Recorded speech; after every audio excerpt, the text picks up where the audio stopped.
So good morning, December the 4th, 2014. This is CISG113, Section 1, Information Security and Privacy. Today is the very last makeup class in the semester. Today is day number 30 of this semester and week number 15. Well, after this class, the whole semester will be over and there's no final exam. Our learning portfolio is due this Sunday at 11:55 p.m. So let's get started. So welcome back. Good morning. This is a cold morning, only 14 degrees Celsius. So actually it's not that cold, it's very comfortable, but the coldest day in the semester. Now, take a look at these final Mundo week number 15. Today is day number 30, okay? So if you look at the work that is being proposed here, not much, all right? So I'm basically responsible for giving you a summary of the semester design in this final teacher's message, week number 15. And then I would open the floor to any team who would like to do the in-class forum as the very last time, the bonus work, and also as the very last time for you to join the in-class forum discussions of your fellow students' team as an important records of your in-class participations. And remember, if you want to get your score, you have to get everything done before 11:55 p.m. this Sunday. Okay? This Sunday. That is the very last day that you need to touch your work. After that, you should forget it. You should do the preparations of your final exam. Well, without this makeup week, the deadline should be last Sunday evening at 11:55, but because of the extensions of the makeup week, I extended by one more week. And so you have a full 15-week semester instead of a normal 14-week semester. So if I were you, definitely the very last week of the semester, you can look at the resources here. It's very important indeed for the continuations of your work in the next semester. Yeah, I think the voice is still here. So allow me to bring you to the very last teacher's message of this week. That is the conclusions of the semester. First of all, I would consider this to be the conclusions and also a summary of the learning design in terms of the core ideas. First of all, I divide this into several sections called My Planning of a Teaching and Learning Activity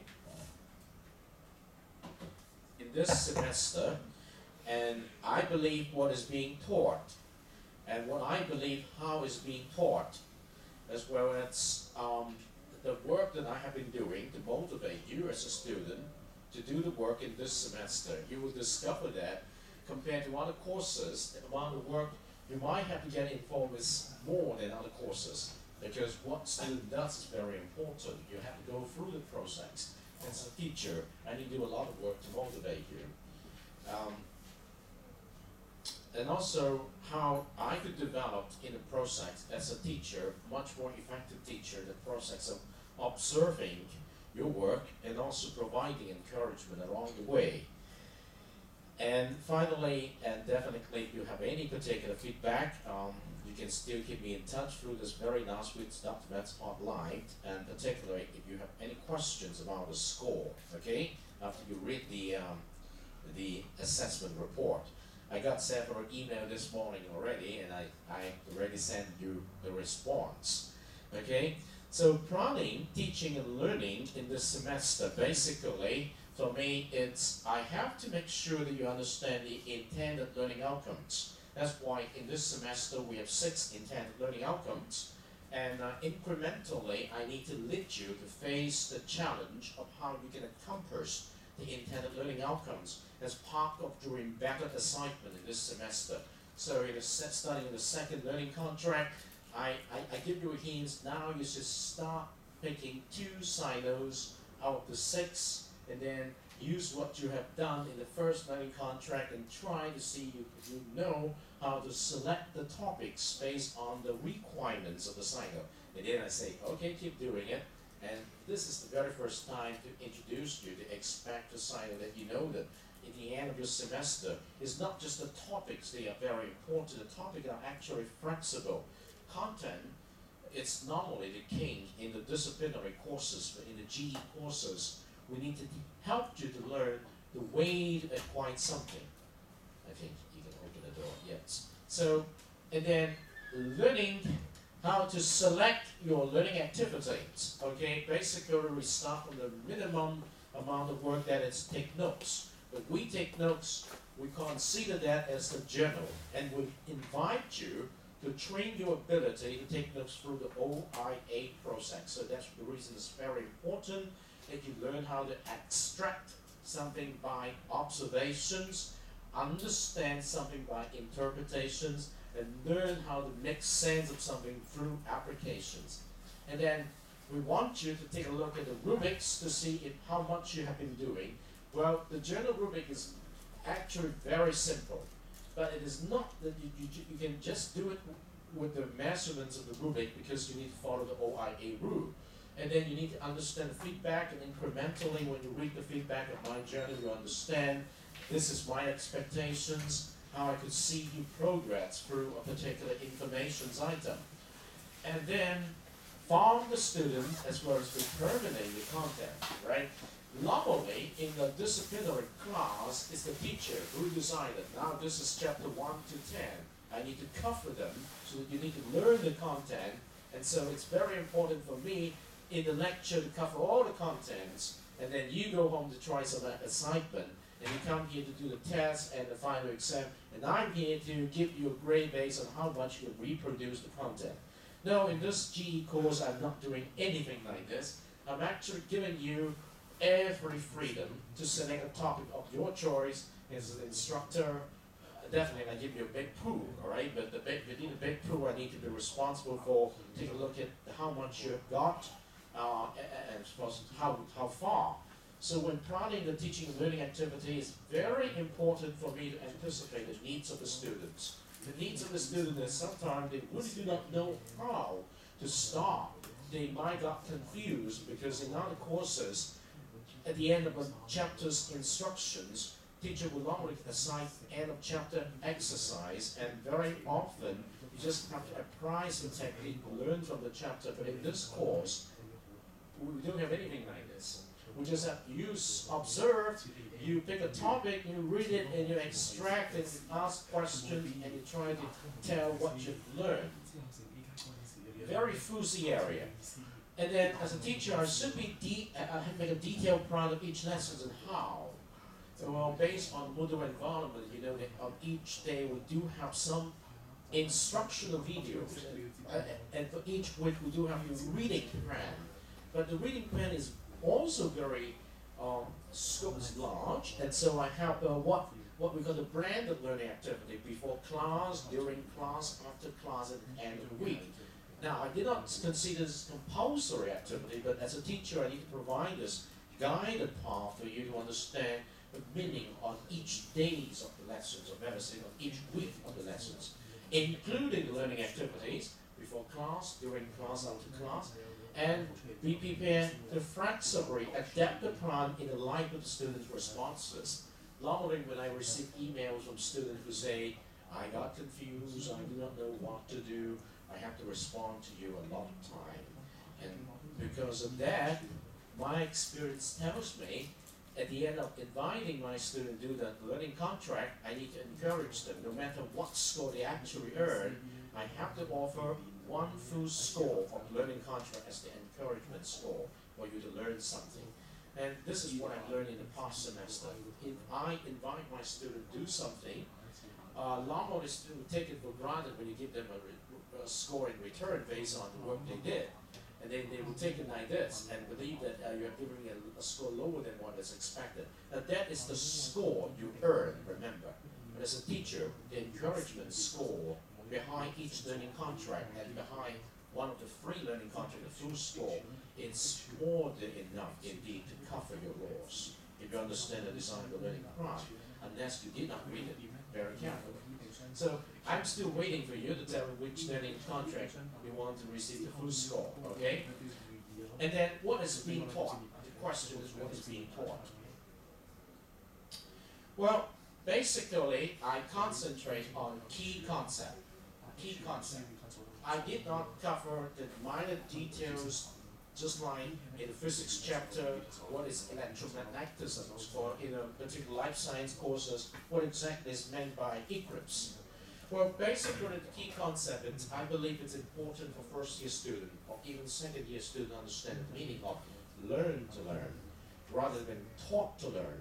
So the key concept is whenever you meet a new topic of interest, or whenever you are introduced to a new topic of interest, how and in what way you can do something to learn about the concept. So the idea is, if you understand the free learning contract, the first learning contract is based on inquiry-based learning. That is helping you to understand how you can inquire about a specific topic. And the fundamental step is basically, have you observed something from what you're going to learn? And if you did, what are the important things you can collect from your observations? And based on your observations, what question are you going to ask? If you do not know how to ask the essential question, no matter how great a teacher is getting points across to you, immediately after the class you will never understand anything and you will forget it. So the final important piece is applications, how you can pick up the lessons learned from your learning activity. So the key concept for any topic is you must have the ability to inquire about something. Okay, and as a teacher, I should select content which student can perceive as relevant, and so how it is relevant. Where if you look at these cores, information security and privacy, if you look at every piece of the YouTube video that I improve towards this particular theme, they are more than relevant, and sometimes it's a bit involved. But the point here is, we did not ask you to dictate on anything. We did not ask you to report a detailed case study. We just want you to know that this is reality in the real world.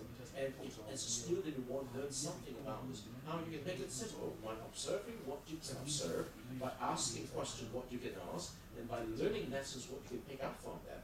But that is the idea, okay? Don't expect you to learn everything from that. It's different from a calculus question you can solve at the end of the class. You got a nice and the answer. In the real world, the work particularly in information security and privacy, no absolute answers are not. Look at the case you learned from the anonymous group, okay? Then look at the case you learned from the generations like, okay? So growing up digitally, and in the world of the social responsibility. So it must be nurtured through a student-centered approach. What is meant by student-centered? Now, student-centered is different from customer-centered. Customer-centered, the customer is always right, and I can do whatever you want. No, student-centered, we need to start from the perspective that eventually you must be in charge of your own learning. I asked this question several times in each of the learning contract, and I observed this student who said, no, I'm not in charge of my learning. You're in charge. And I would say that if you cannot change your mindset, eventually the teacher is here to give you some helping hand, and you must be in charge of your own learning in order to get any progress. So student-centered approach starts from the idea that eventually you as the student must be empowered to have the ability to learn anything of your interest. The way that you can learn from academic courses. So provide ample opportunity for you to try things out. Now in a free learning contract, free for me is the maximum because I cannot do anything more than that. The semester is designed to have only 14 weeks, and if I allow 3 to 4 weeks per assignment, 3 to 4 weeks is the limit, and I cannot do anything more than that. And I need to provide an assignment to put things together. So you have, for each learning contract, 3 to 4 weeks time to explore the different activity. Now you have journals, you have discussions, you have reports, you have blog, and later on you have the PowerPoint and digital story. Looks like a lot of things, but if you do not do the journal, you cannot do the discussions. If you didn't do the discussion, you didn't bring the fruit into your report. If you have not done the report, it's very hard for you to come to the personal graph. So it's a step-by-step process for you to go from 1 to 2, to 3 to 4. But many of you ask me a question that is very simple. What's the difference between a journal and a report? I've done a lot in the journal. I don't think I need to do anything else. I just need to use my journal as my report. Now that means what? That means you still don't understand the meaning of learning yet. The different steps, different experience you need to gather from your learning experience before you can have something good. You don't just say, that, oh, I just think I do one thing that's good enough. I will not do so many things. Well, I cannot force you to do anything more if you don't want to do it. But the idea of the learning design is you go step by step. And you got used to this step-by-step process, you understand it. In order to arrive at something good, you need to start with something here and go through the different process. And 3 to 4 weeks time is just good enough for you to go through all these processes. And why do we need to do that? Because, as I said from the very beginning, you must be empowered to have the ability to learn rather than taught to learn. You have been taught to reproduce a lot of things produced by the teacher in the lecture, and that kind of regurgitation of knowledge is not something that's worthwhile for you. So refract is very important. I often invite you to refract on what you did and learn again. That's why you got a chance in your learning portfolio to put all the things you did in the very first free learning contract in the context of asking yourself the question, my interpretations, my artifacts, and my reflections. As a teacher is also convinced that exposing students to confronting theories could help develop more sophisticated beliefs. And if you pay attention to the different topics distributed through the 14 weeks in the Moodle environment, when you study some of the videos, many of the videos say something which is not always smooth, okay? If you have studied the video and you try to link up their idea, you say that maybe the second video says something that is quite different from the first video. Learning is always open-minded, and you must exercise a lot of thinking to see what is right, what is wrong, what is appropriate, how can I integrate them together. So when you are able to put things into perspective, that is the first signs of your maturity. So why learn what is taught prior in this course is you are in charge of selecting the content under the big umbrella of this information security and privacy. And I'm in charge of putting a lot of different stimulus there and observing which one are you picking out from the semester by looking into the topic you choose, the journal you write, the discussions detail you produce, and the report, the blog, and then finally the digital story in this very small amount of time. What are you going to tell? Okay, this is something very important. And how is being taught? Now, as an effective teacher, I hope I'm an effective teacher. Definitely, I need to develop a relationship with each one of you. It is not that I'm an authority figure and I'm giving you assignment and that's it. That's the reasons why a lot of the time when I talk to you through the Documents Q&A forum, I'm treating you as my friend. And when I grade something, the first word I use is thanks, because I appreciate your work for submitting, doing something. It is a lot of students do not understand that. It's a thank you note, okay? And my job here is to provide you my feedback based on the criteria I set down. That's why I say, before you submit anything, if you want to have a particular grade, check it out with your peers and ask his or her feedback to see if you can receive that grade. I'm reading the work and I'm giving you a grade based on the rubrics. So I say thank you, all right, and give you feedback. And the second time when I take a look at your work, and I also will say thank you, but I will also give you a little bit more feedback, and at most I will remind you, for your scoring's sake, please follow the rules. Because if you do not follow the rules, it's very hard for us to give you a desirable score. So I think it's a relationship building.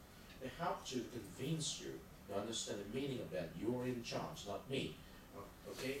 And also it's my belief that the constituent of effective teaching is interactions in class. That's the reason why I say I open up at least 5 minutes or 10 minutes in class for you to come here to do sharing and each one do sharing within 3 minutes. This is the way I try to enhance your participations. Except if in this kind of classroom, sometimes you do not feel comfortable enough. In the past, we do have a round table set classroom where everyone is feeling comfortable. So that it's interactions. And you know that because in-class participations occupies about 20% of your semester score. And if you lose that 20%, what do you think? What grade are you going to earn?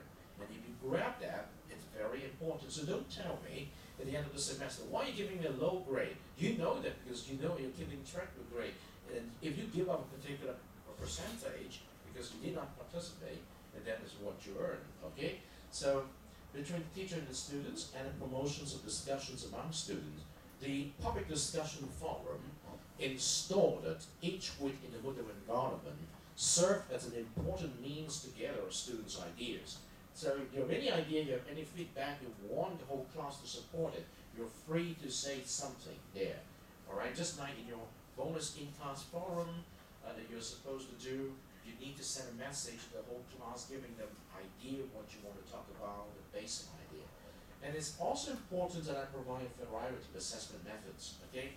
If you look at the rubrics, it is from different angle, one piece of work from different angle. And also we look at the your work from different perspective. And each piece of work does not cost you a lot of benefits, does not give you a lot of benefit.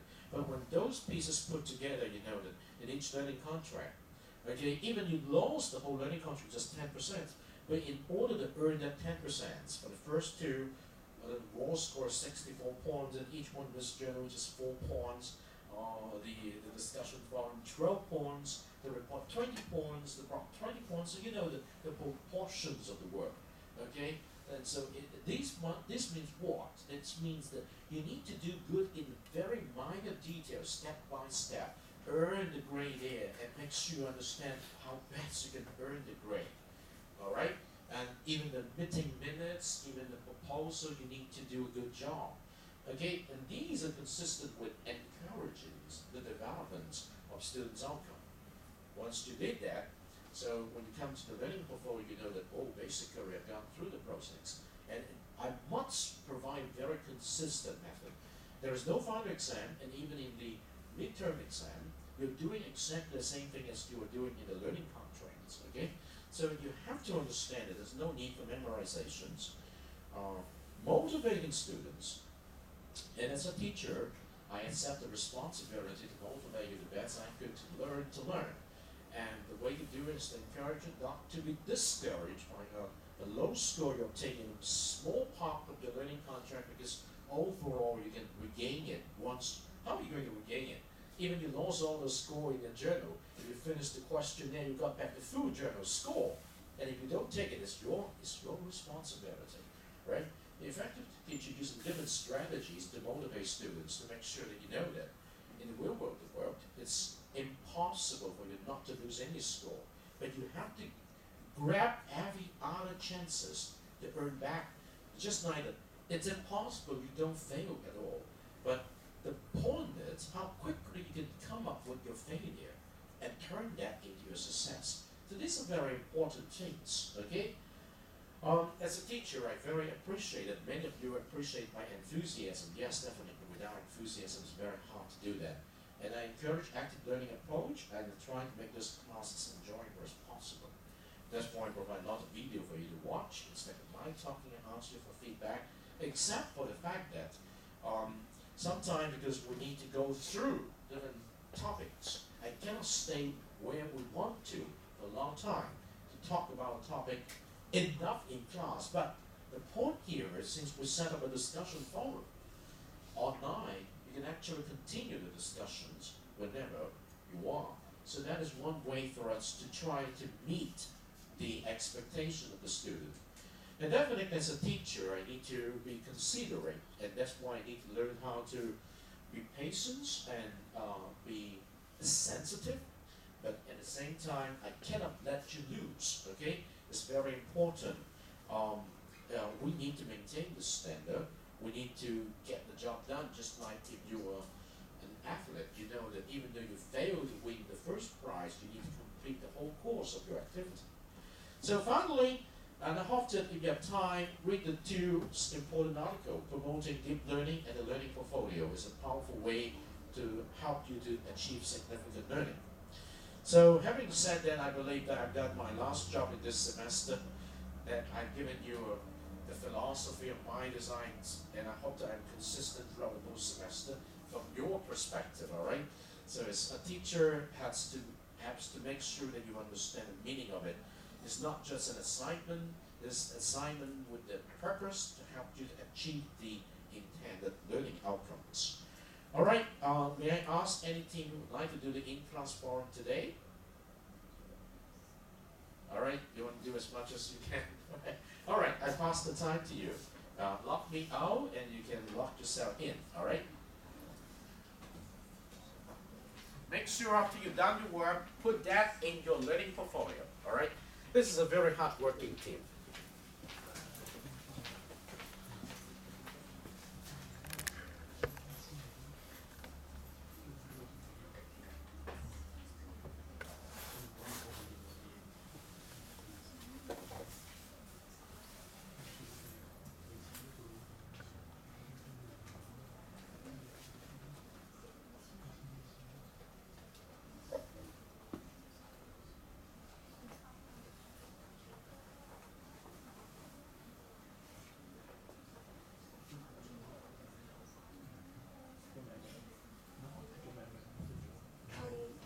Good morning, everybody. We are the Team 5, and today our topic is computer crimes, and there it has a video about cybercrime.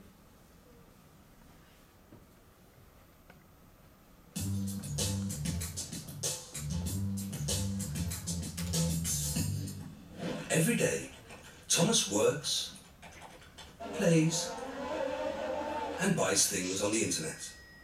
And sometimes he even speaks with his Aunt Clarissa. Today, the internet is an integral part of Thomas's life. In fact, the internet is a world of virtually unlimited possibilities for all of us, but sadly also for criminals. Every day, they attack our computers, steal our personal and confidential information, or send false messages from banks. That's how Aunt Clarissa lost 600 euros. But cybercriminals also use computers to perpetrate other misdeeds, such as fraud or theft of credit card details. To plan and execute attacks on a large scale, cybercriminals often use botnets, which are networks of compromised personal computers that have been infected by computer viruses. Cybercriminality may affect governments, businesses, and even Thomas's computer. Without even knowing it, Thomas may have already contributed in a small way towards the billions of euros of annual cybercrime profit. He may also be one of the 1 million cybercrime victims there are in the world every day. Or his computer may have been infected with one of the 150,000 computer viruses in circulation daily. To avoid that Thomas and his Aunt Clarissa are exposed to these dangers on the net, the EU is developing a common policy to fight borderless cybercriminality. It includes close international cooperation and new, stronger laws, identification and removal of child pornography sites and networks, protection of victims and pursuit of those responsible, effective partnerships between governments and other public bodies, such as law enforcement authorities and private companies, criminalizing the creation, use and provision of botnets aimed at attacking information systems. But policies alone are not enough. Thomas knows he must be more careful. He never sends out his credit card details by email, or gives his passwords to anyone, or puts private information freely on the internet. And he always remembers to update his antivirus software. Thanks to the EU policies and his own efforts, Thomas can now surf more securely. He just needs to keep an eye on Aunt Clarissa.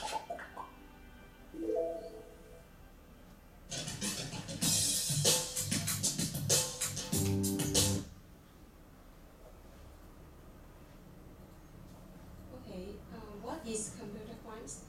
Computer crimes or cybercrime, it refers to any crime that involves a computer and a network, and the computer may have been used in the commission or a crime, or IT may be the target. And there is another video.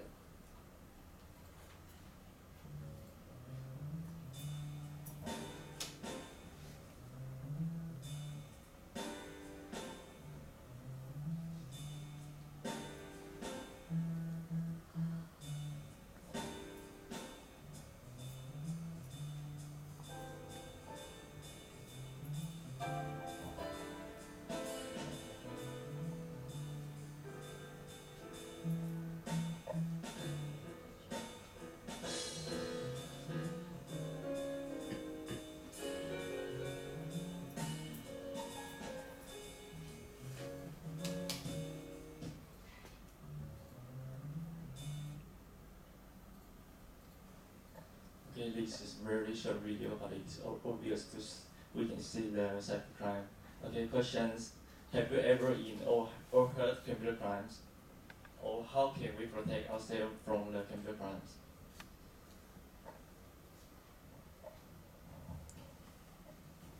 Have you ever heard a crime called phishing? Phishing on the internet. Some stranger that asks you to hang out with him or to give your password to him. This is called phishing. Have you ever heard, or have you ever heard some news about computer crimes?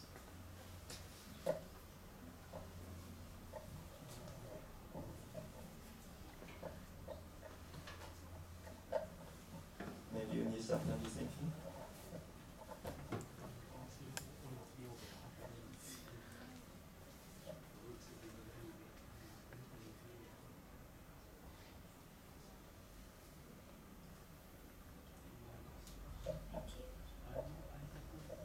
Maybe online pretend to a woman and then to use the computer or like Facebook and to ask another people and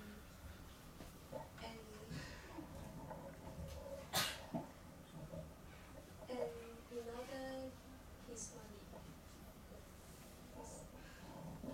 It is a kind of phishing. A man pretend a woman that to attack another man for hang out or have a drink and steal his money, right?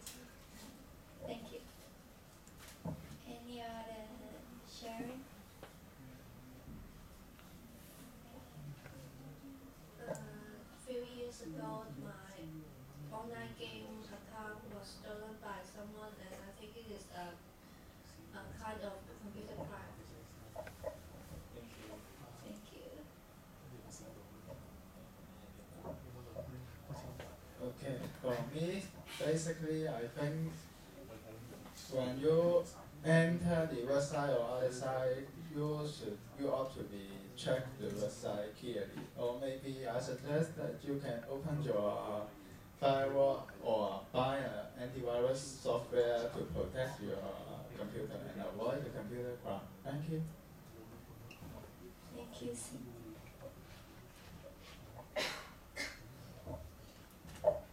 There is a kind of computer crimes is that we download the software or the music from the internet. This is most of us will do this on the internet, but it's illegal, and we should buy the CD or buy the software from the shop, or it will disturb the copyright. Thank you very much. Any other? Thank you, Fish. I have an experience. In last year, my Togo account is stolen by others who I don't know. My money is loose. Thank you very much. Any other sharing?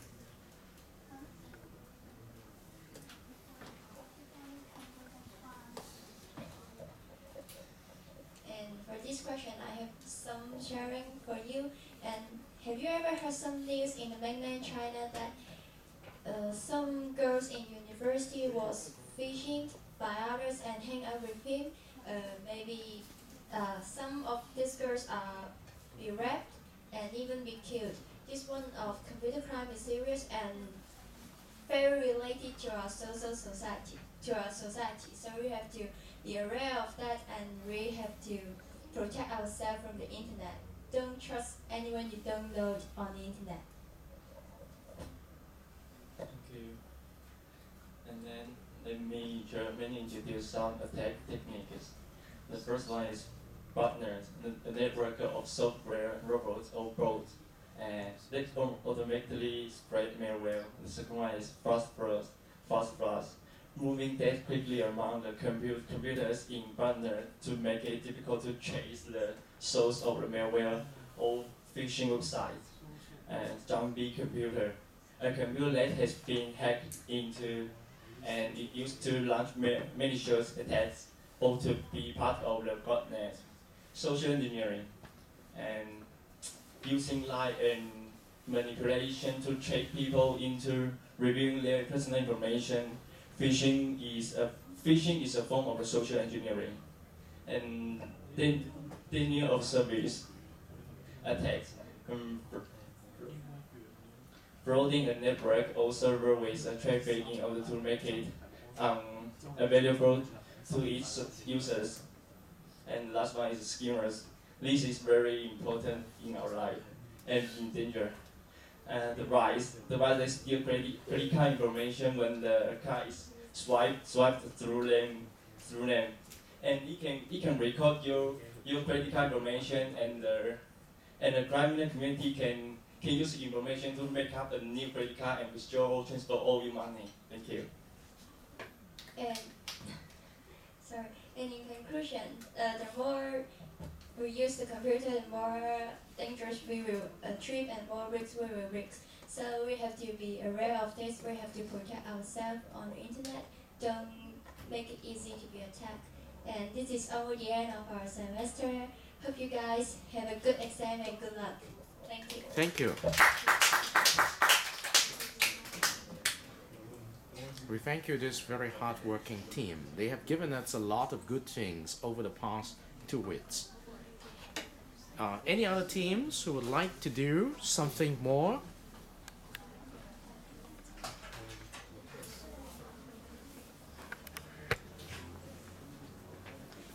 Okay, thank you so much.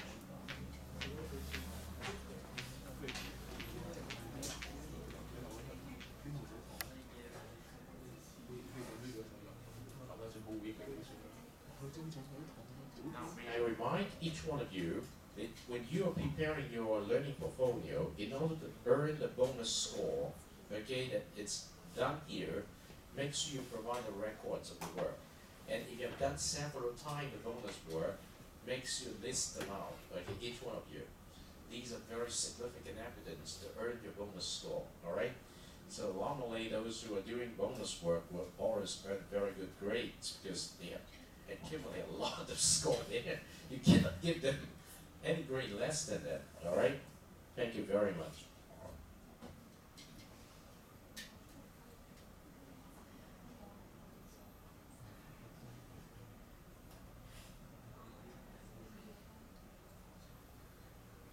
Okay, it's as gestures of the importance of this digital age, okay, to learn something about information security. Yeah? And you have to share it. Oh, thank you. Thank you. I'll give you the time first. May I give you the time now? All right. Thank you.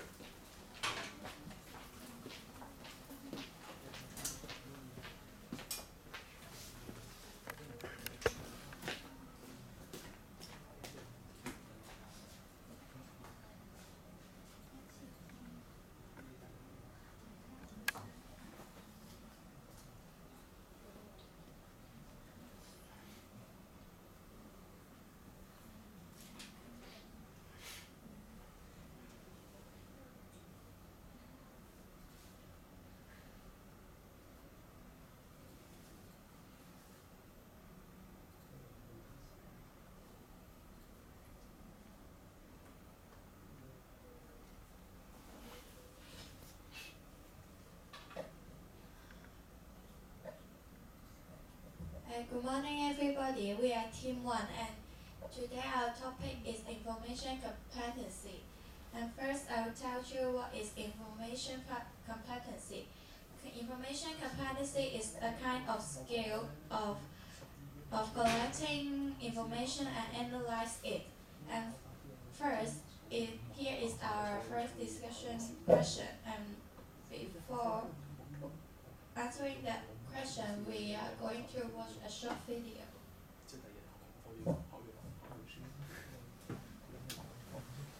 When you do research for your papers and projects, you always need to cite your sources.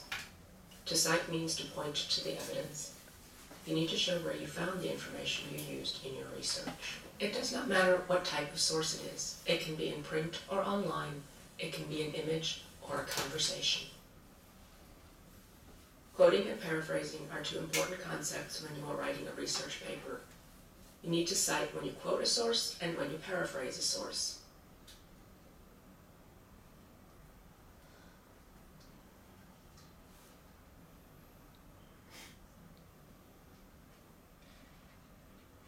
Remember, it does not matter where you got the information. It does not matter if you paid for it or not. You always have to say where you got it. There are many reasons why you need to cite your sources. One is to let the reader know what the original source of your information is. This lends authority to your work and lets your instructor know that you did your research. You want to let your reader identify and retrieve the sources you have used for their own use. You also want to give credit to the person whose ideas you have quoted, summarized, or paraphrased. Not doing so constitutes plagiarism and is a violation of copyright law. There are two places where you need to cite your sources. You need to cite your source in the body of your document and in a list of sources at the end of your paper. Your list of sources at the end of your paper can be called a bibliography, works cited list, or reference list. Style manuals are guides that tell you where and how to properly cite your sources. There are several different style manuals, so you should ask your instructor which one to use.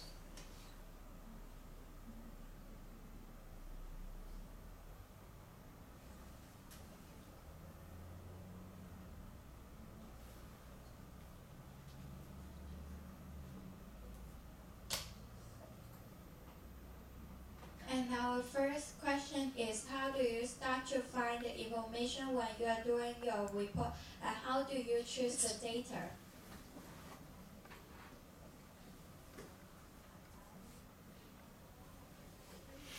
It's time to write a paper, but what are you going to write about? There are so many topics you could study. When I'm doing reports, I will first go to Google Scholar in the first page to find some journal and read book for more details, and I will choose some. When somewhere in the Google Scholar the resources are credible. Thank you.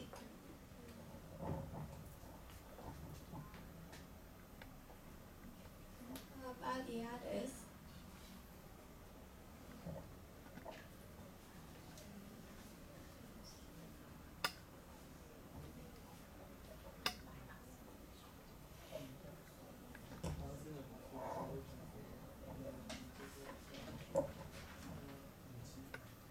Here are 6 points.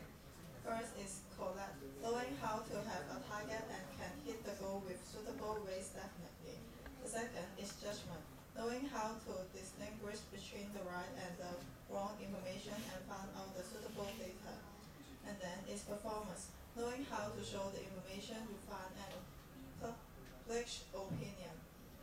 And the second is process, knowing how to understand the information and to get the main idea of them. And create, using previous knowledge and opinion to create information, just like writing a new report or essay. And the last one is convey, knowing how to choose the convey way according to the situation of the audience. That's all. And after listening to the explanation, which part you think is the most important of information competency?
consider if that information is suitable for our own study, and if we pick up the wrong information at the beginning, then the rest of our work will be effortless.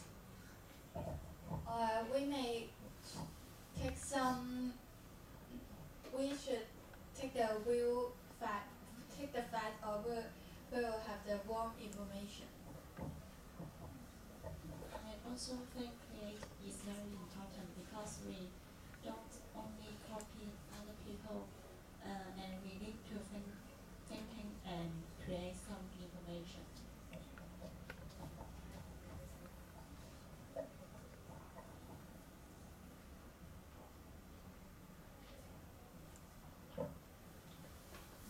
And the second discussion question is the information capacity important and why?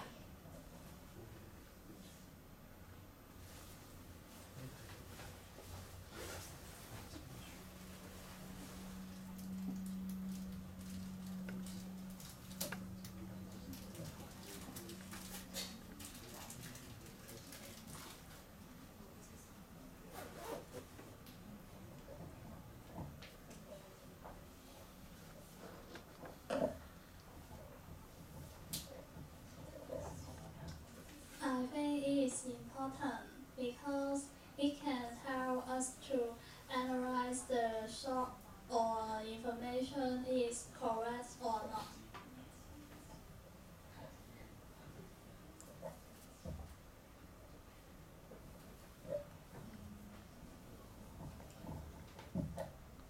I think it is important because it can make us know more about the topic and get more.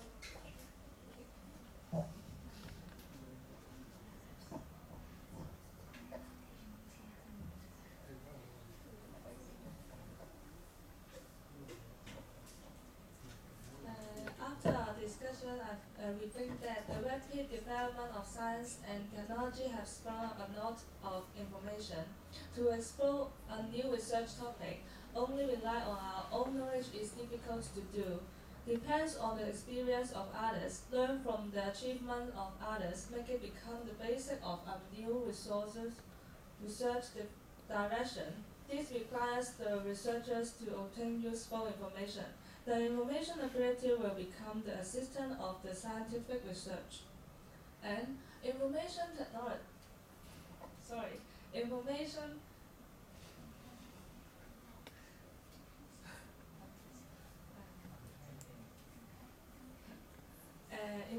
competency is a comprehensive ability, is the foundation of innovation, and access to the information ability can be obtained, and the creation ability promote the improvement of people's intelligence. Modern talent is good at analyzing the information.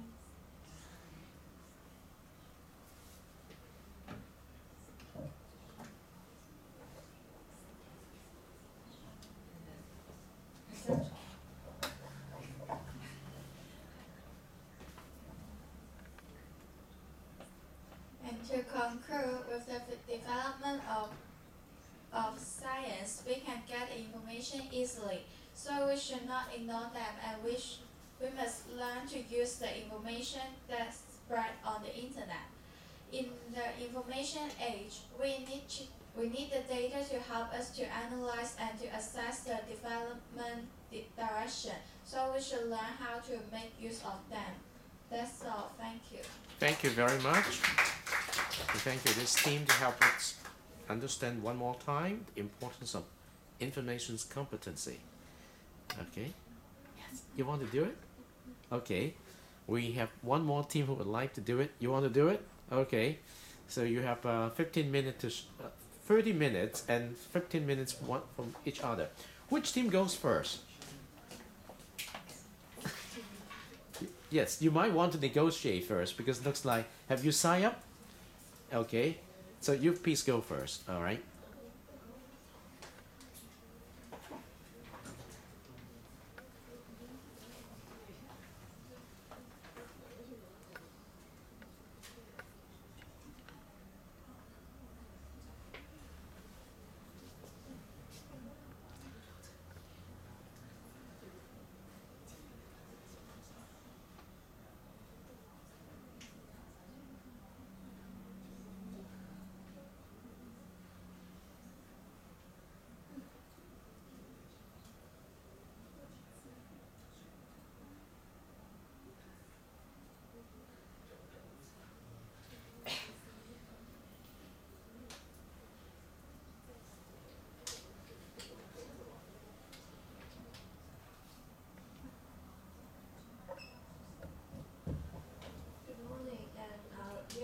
2014, and Iris. This is Baker and Gillian, and Calvin is absent today.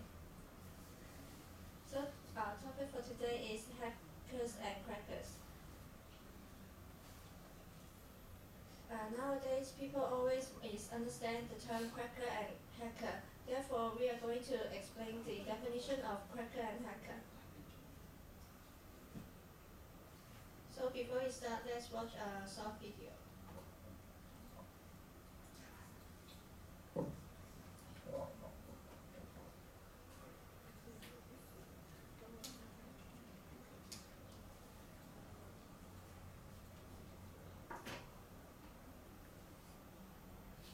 Hacking, hacking, hacking. That's the term everyone is scared of when they're online. But I say it's cracking and not hacking. You might be wondering why cracking and not hacking. Well, that's a good question. Let's draw down the difference between a hacker and a cracker. Who is a hacker? A person who uses most out of anything by unconventional means. For instance, using empty Coke bottles instead of plantation pots for growing plants. Well, it's a hack. And a person who does that is a hacker. A hacker can be good or bad at their intentions, but is a skeptical one. So a hacker with good intentions can't be called as ethical hacker, as he is already ethical. That's why we call the act of breaching computer security as cracking, and a person who does that as a cracker. Okay, if cracking is what I've mentioned how cracking can be ethical, well, corporate governments, academic institutions, and a lot more organisations as a proactive approach to their security. Hire crackers and make them crack the organisation's security to know their security posture, strengths and weaknesses, so that they can estimate whether they are on par with security standards. Are they overspending or underspending on their security and act accordingly? Now you know why cracking is ethical, and guess what? Ethical crackers are the highly paid individuals in the IT industry. Ethical crackers are cool, but how do I become one? How do I learn it? In the market there are plenty to cover A to Z of security, but the fact is nobody can say that it is A to Z of security, as it is an ocean by itself. If so, it's a mere exaggeration. Before choosing a best ethical cracking training, look out for the following tips. A best training course in the market never assumes that everybody knows everything. That's why it should start with the basics and gear up to the intermediate and sign off with advanced level of content. It should offer you a conceptual understanding of domains, such as system cracking, network cracking, web-based cracking, and mobile too. It should cover a minimum of 20 to 25 cream topics on cracking, right from password cracking to website cracking. It should also be handled by real-time crackers wearing a white hat, called as white hat crackers, who are experienced in handling real-time penetration testing and have industry-recognised security certification. It should provide a valuable certificate, online lab, and downloadable training material. Still looking for an option? Oh, you dumbo, go get it at certifiedethicalcracker.com.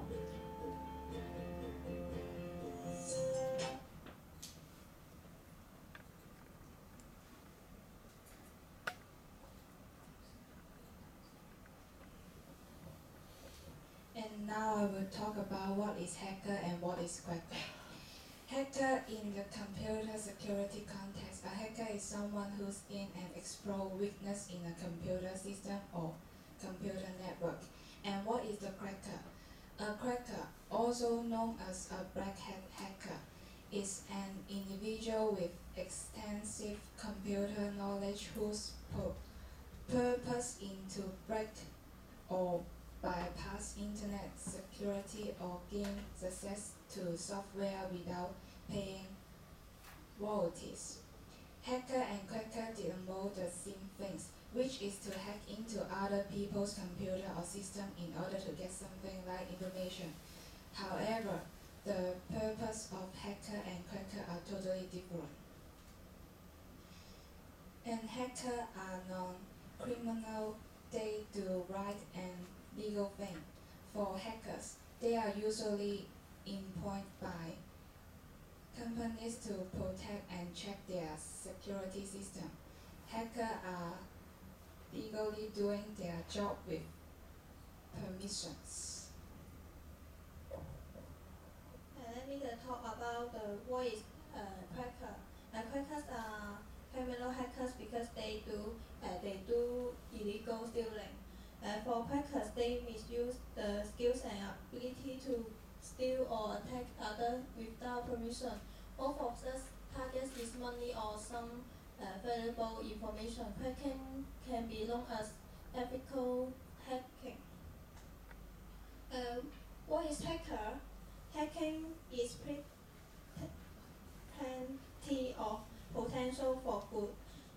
Ethical hacker only do good for the companies to help improve computer security.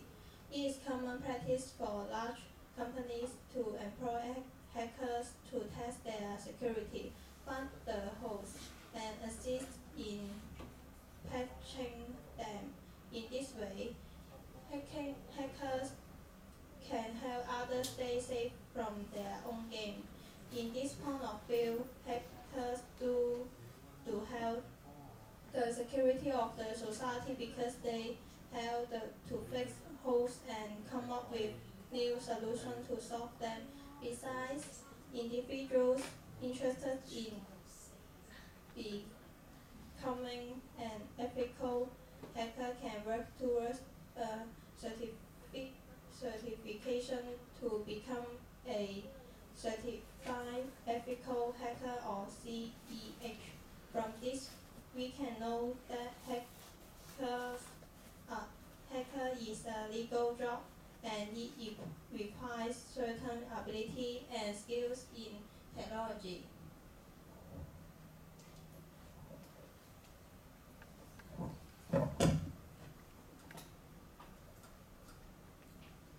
Facebook, Twitter, YouTube, Tumblr, Pinterest, these are all digital horcruxes that we use to store pieces of ourselves, making up our online identity, who we are.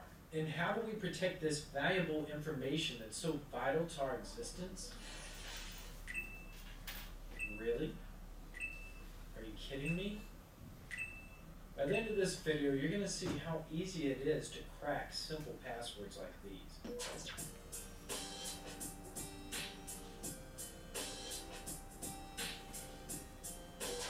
All computer programs and websites that require a password to log in store those credentials in some type of database. And I'm sure you've heard or read about some big online companies whose user databases have been hacked or stolen and innocent people's passwords revealed. How does this happen? Well, it's through a hacking process known as SQL injection, where hackers can exploit flaws in coding designs to gain access to a database. But we'll cover SQL injection another time. To add a bit more security, passwords aren't stored in a database as is, or in plain text. Instead, most programs now use some type of encryption method to convert the password to some type of illegible gibberish, also known as a hash, before storing it. So even if someone breaks into the database, they won't immediately have your password. All they'll have is gibberish. Some of the most popular types of hashing algorithms are NTLM, which is used by Windows, MD5, and SHA1. To see a couple of these in action, you can visit this website and then just enter in a string to see what each algorithm converts it to. But as I'm about to show you, even these hashes are hackable. If you're able to get your hands on the password hash through SQL injection or otherwise, then you can use special software to reverse the encryption and find the password. One of the more popular types of password cracking programs is Cain and Abel, which you can download from here. Once it's installed and launched, you'll see tons of different hacking tools. But the one we're going to focus on is under the Cracker tab, which is used for cracking passwords. On the left, you'll see a list of different types of hashing algorithms. Let's select NTLM hashes, for example, which is what Windows uses to encrypt passwords. To import hashed passwords, click on the plus sign and select the first option to import hashes from all the users on your current computer. Otherwise, you can import hashes from a text file or a database file, and then click Next. A list of all the accounts on the system will pop up, and So from this video, we can know how easily our passwords can be hacked by other people. So this is our question. Why do you think that people choose to become a cracker?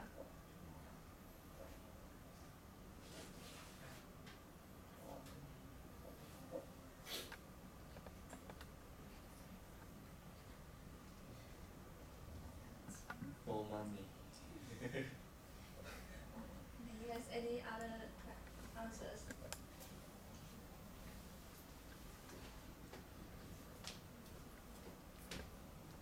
Someone is good at computer and they want to have some challenge and want to have benefits, so they become a cracker.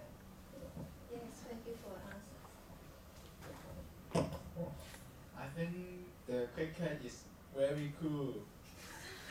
Yeah, so maybe someone think have the same idea from to me that they want to be a cricket. Because all human beings have the avarice, we are all greedy. We want to steal someone's things. Yes. Thank you for the answers. Yeah, we think that they are for money too. Stealing information from others is an illegal action, but there are some bad people might hire crackers to steal information, and the salary must be very high. Therefore, many people may choose to be a cracker. So this is our second question. In what way do you think the cracker would harm the society?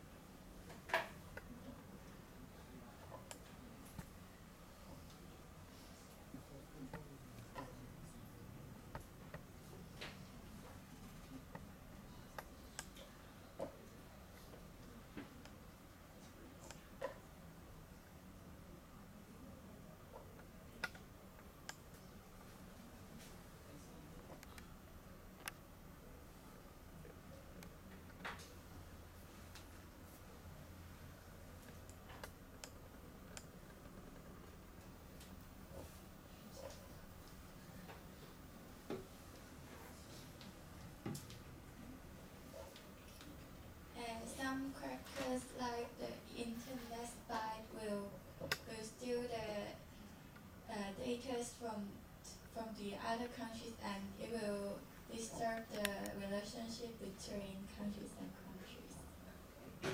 Thank you. Of course, the cracker will do harm for some system. I think they also give us some benefit because some software, if it is credit, we can use it. Although this is illegally, but we can use it more effectively. Thank you for the answers. Is there any other answers? Yes.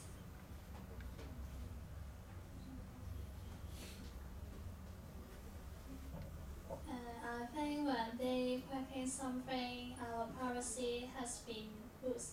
It is harmful. Yeah, it is harmful to individuals.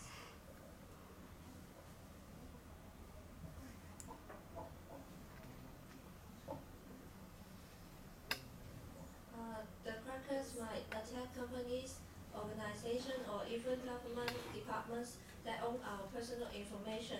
If they are being hacked, our personal information will be stolen, and it will affect the country relationships too.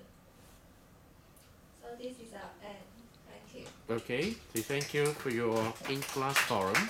So we have one last group, Angela's group, right? So.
is malware?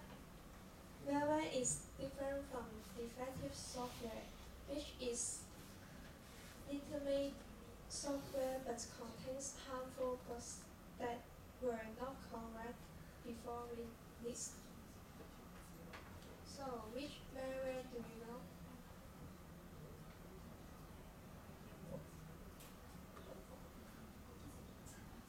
Maybe we give an example of.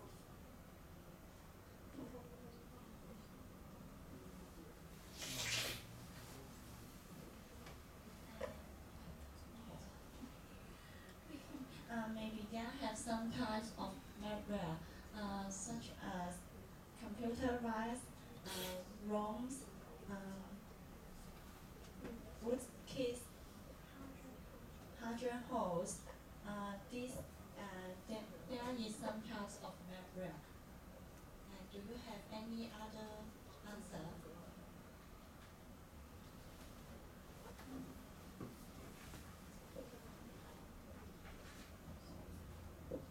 Maybe we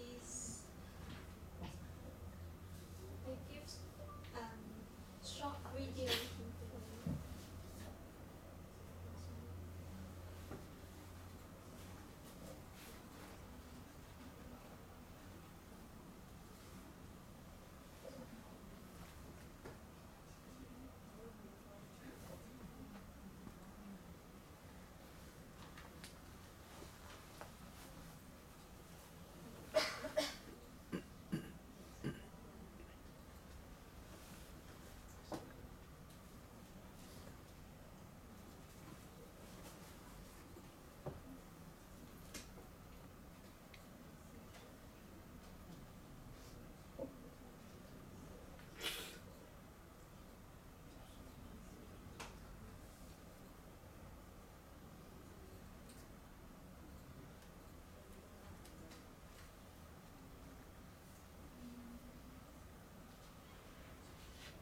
Viruses, worms, and Trojan horses are all malicious programs that can cause damage to your computer, but there are differences among these three. What is a virus? A computer virus attaches itself to a program or file, enabling it to spread from one computer to another, leaving infections as it travels. Like a human virus, a computer virus can range in severity. Some may only cause mildly annoying defects, while others can damage your hardware, software, or files. Almost all viruses are attached to an executable file, which means the virus may exist on your computer, but it actually cannot infect your computer unless you run or open the malicious program. It is important to note that a virus cannot spread without a human action, such as running the infected program. So what is a worm? A worm is similar to a computer virus by design and is considered to be a subclass of virus. Worms spread from computer to computer, but unlike virus, it has the capability to travel without any human action. The biggest danger with a worm is its capability to replicate itself on your system. So rather than your computer sending out a single worm, it could send out hundreds or thousands of copies of itself, creating a huge, devastating effect.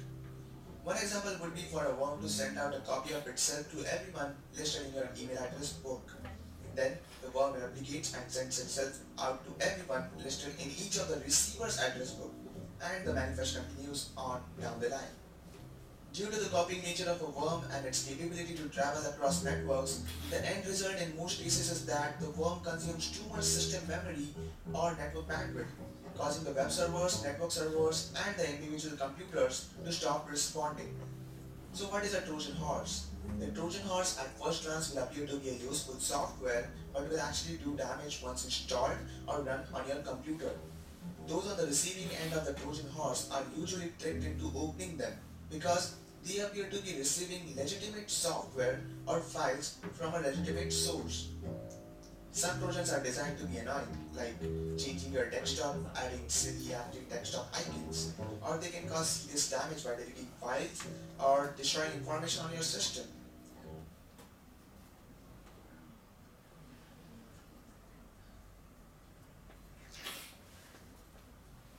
So we will introduce another types of malware, and I pass the mic to Angela.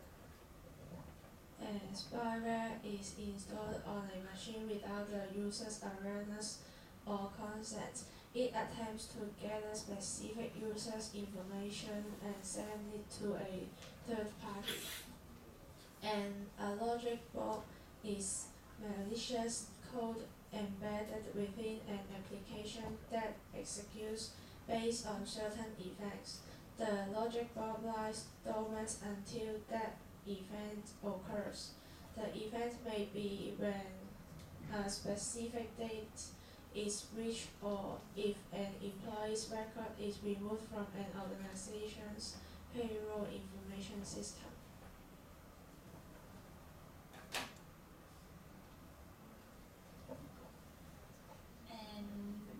And so we have a question, how to apply malware. Maybe we have played a video, let me have some idea.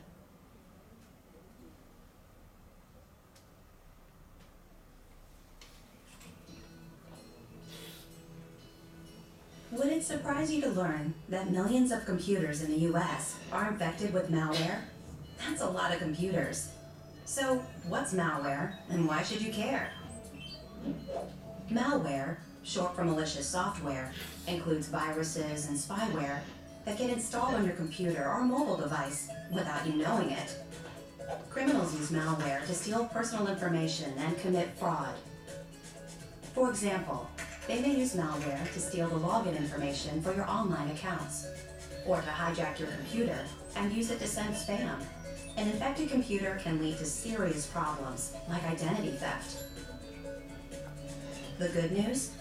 There's a lot you can do to protect yourself and your computer. One of the most important steps you can take: install security software from a reliable company and set it to update automatically. The bad guys constantly develop new ways to attack your computer, so your software must be up to date to work. Set your operating system and your web browser to update automatically too. If you're not sure how, use the help function and search for automatic updates. Don't buy security software in response to unexpected calls or messages, especially if they say they scanned your computer and found malware. Scammers send messages like these to trick you into buying worthless software, or worse, downloading malware. What else can you do? Use a pop-up blocker, and don't click on links and pop-ups. Don't click on links or open attachments in emails, unless you know what they are, even if the emails seem to be from friends or family. Download software only from websites you know and trust. Free stuff may sound appealing, but free downloads can hide malware. Make sure your web browser's security setting is high enough to detect unauthorized downloads. For example, use at least the medium security setting. Even if you take precautions, malware can find its way onto your computer. So be on the lookout for these signs. Your computer runs slowly, drains its battery quickly, displays unexpected errors or crashes. It won't shut down or restart. It serves a lot of pop-ups, takes you to web pages you didn't visit, changes your homepage, or creates new icons or toolbars without your permission. If you suspect malware, stop doing things that require passwords or personal info, such as online shopping or banking. Use a different computer, maybe one at work or at your local library, to change your passwords.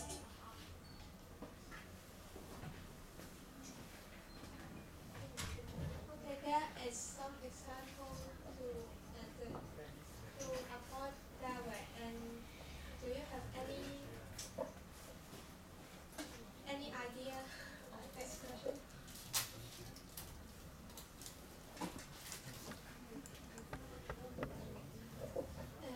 I think don't open the unknown email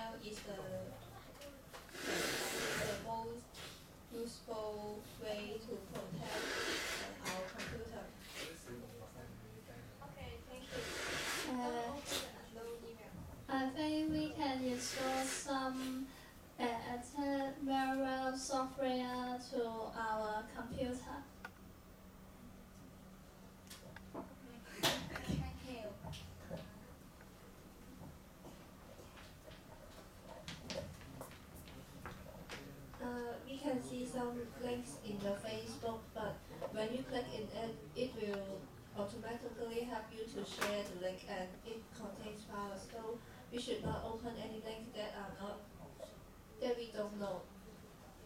Don't click something we don't know.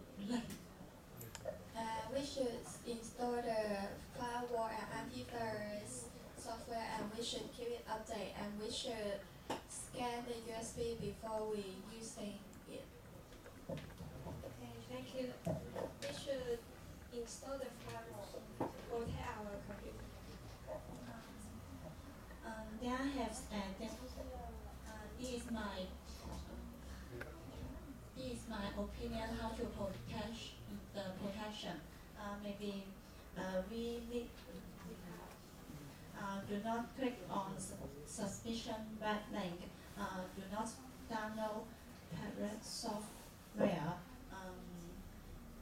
Always update your antivirus software. Although malware exists in very part of our computer system, but there are some methods of prevention. This method includes never download any software from website that is not choose update and antivirus software regularly, and never open any email that are suspicion. The number of malware will not decrease because there are increasingly many crackers from all over the world. The only thing that we cannot do is to prevent the invasion from this malware. Thank you for your listening. Okay, thank you very much. Time is almost up. Let me take the final attendance, and I will say good luck and happy and Merry Christmas.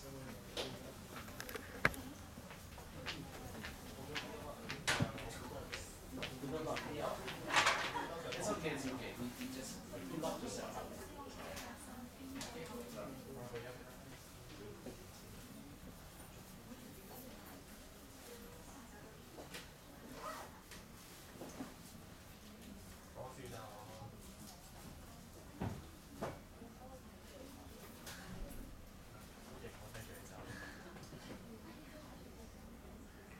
So the final attendance of the semester, date number 30.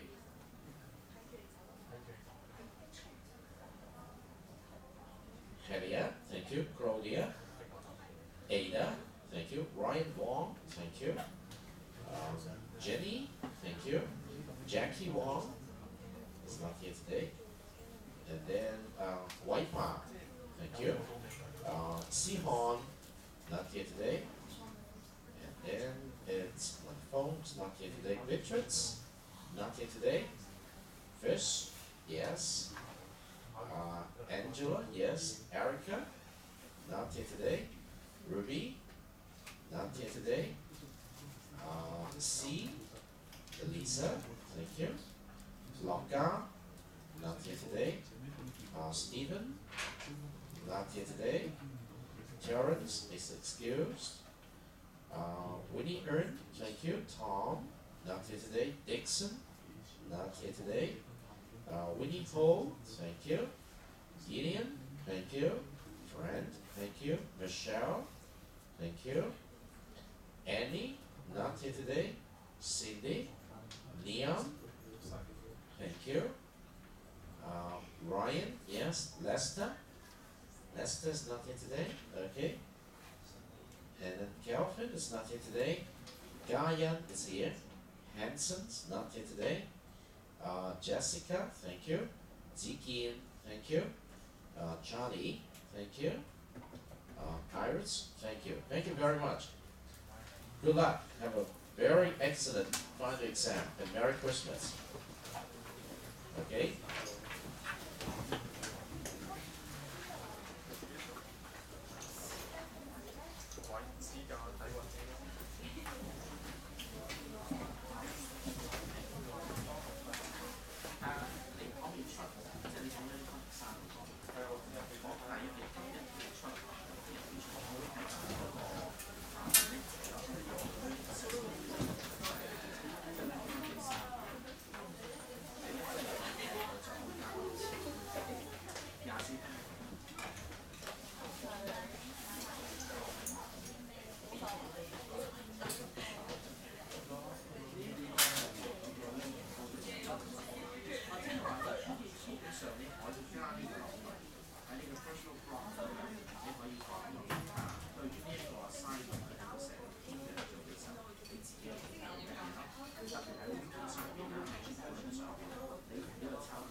Merry Christmas.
So that's it for today's CISG 113, Section 1, Information Security and Privacy, date number 30, week number 15, the very last class in the semester.